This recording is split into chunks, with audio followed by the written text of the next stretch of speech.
ನಮಸ್ಕಾರ ಸ್ನೇಹಿತರೆ.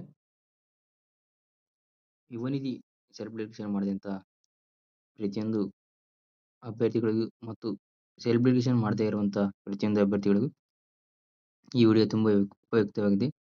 ಏನಪ್ಪಾ ಅನ್ನೋದನ್ನ ನಾನು ವಿಡಿಯೋದಲ್ಲಿ ತಿಳಿಸ್ಕೊಡ್ತೀನಿ.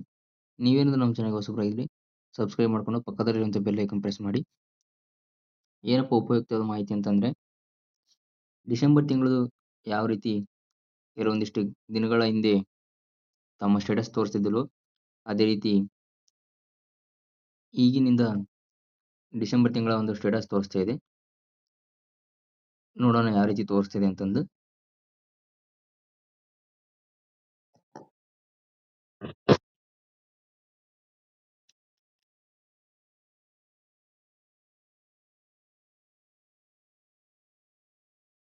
ಈ ಥರ ಕೊಟ್ಬಿಟ್ಟು ನಂತರದಲ್ಲಿ ನೀವು ಯುವನಿಧಿ ನೋಂದಣಿ ಅರ್ಜಿ ಸಂಖ್ಯೆಯನ್ನು ಹಾಕಬೇಕಾಗುತ್ತೆ ಇಲ್ಲಿ.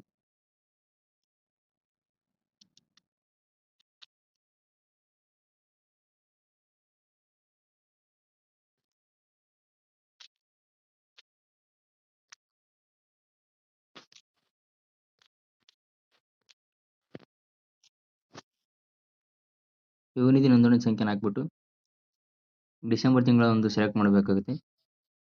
ಸೆಲೆಕ್ಟ್ ಮಾಡಿದ ನಂತರ ಪಾವತಿ ವಿವರಗಳನ್ನು ಪಡೆಯಲು ಇಲ್ಲಿ ಕ್ಲಿಕ್ ಮಾಡಿ ಅಂತ ಇದ್ದಾರೆ, ಇಲ್ಲಿ ಕ್ಲಿಕ್ ಮಾಡಬೇಕಾಗುತ್ತೆ. ಕ್ಲಿಕ್ ಮಾಡಿದ ನಂತರದಲ್ಲಿ ಈ ರೀತಿ ಬರುತ್ತೆ present status. Your application will complete 180 days on ಅಂತಂದು ತೋರಿಸ್ತಿದೆ. ಇದು ಯಾವ ರೀತಿ ಯಾಕಪ್ಪ ಈ ರೀತಿ ತೋರಿಸ್ತಿದೆ ಅಂತಂದ್ರೆ, ಡಿಸೆಂಬರ್ ತಿಂಗಳ ಹಣ ಬಿಡುಗಡೆ ಮಾಡಿದರೆ ಅದರ ಯುವನಿಧಿ ಪೋರ್ಟಲ್‌ನಲ್ಲಿ ಅಪ್ಡೇಟ್ ಮಾಡದೇ ಇರೋ ಕಾರಣ ಈ ರೀತಿ ತೋರಿಸ್ತಿದೆ. ಇದನ್ನ ನೋಡಿ ಯಾರು ಕೂಡ ಭಯ ಪಡುವಂತ ಅವಶ್ಯಕತೆ ಇಲ್ಲ. ನಂತರ ಕೆಲವೊಬ್ಬರಿಗೆ GST ಪೇ ಆಗಿರೋದು ಅಂತಂದು ತೋರಿಸುತ್ತೆ. ಹಾಗೆ ಯಾಕೆ ಆ ರೀತಿ ಬರುತ್ತೆ ಅಂತಂದ್ರೆ, ಯಾರಾದರೂ ಹೈಯರ್ ಎಜುಕೇಶನ್ ಮಾಡ್ತಾ ಇದ್ರೆ ಅಂಥವ್ರಿಗೆ ಬೇರೆ ತರ ತೋರಿಸುತ್ತೆ. ನಂತರ ನಂತರ ಕೆಲವೊಬ್ಬರಿಗೆ ಯುವನಿಧಿ ಪೋರ್ಟಲ್ ಕಡೆಯಿಂದ ಈ ರೀತಿ ಮೆಸೇಜ್ ಬಂದಿರೋದನ್ನ ನಾವು ಗಮನಿಸಬೇಕಾಗುತ್ತೆ. ಈ ರೀತಿ ಯಾಕೆ ಬಂದಿದೆ ಅಂತಂದ್ರೆ, ಯುವನಿಧಿ ಅಪ್ಲಿಕೇಶನ್ ಯಾರು ಸೆಲ್ಫ್ ಡಿಕ್ಲೇರೇಷನ್ ಮಾಡಿಲ್ವೋ ಅಥವಾ ಮಾಡದಿರೋರಿಗೆ ಬಂದಿದೆ ಅಥವಾ ಮಾಡದೇ ಇರೋದಕ್ಕೆ ಬಂದಿದೆ. ಏನಕ್ಕೆ ಬಂದಿದೆ ಅಂತಂದ್ರೆ, ಜನವರಿ ತಿಂಗಳ ಸೆಲ್ಫ್ ಡಿಕ್ಲೇರೇಷನ್ ಕೊಡಬೇಕಂತಂದು ಇಲ್ಲಿ ಕೊಟ್ಟಿದ್ದಾರೆ. ಹಾಗಾಗಿ ಜನವರಿ ತಿಂಗಳ 25ನೇ ತಾರೀಕಿನೊಳಗಾಗಿ ಸೆಲ್ಫ್ ಡಿಕ್ಲೇರೇಷನ್ ಕೊಡಿ ಅಂತಂದು ಈ ವಿಡಿಯೋದಲ್ಲಿ ತಿಳಿಸಿದೆ.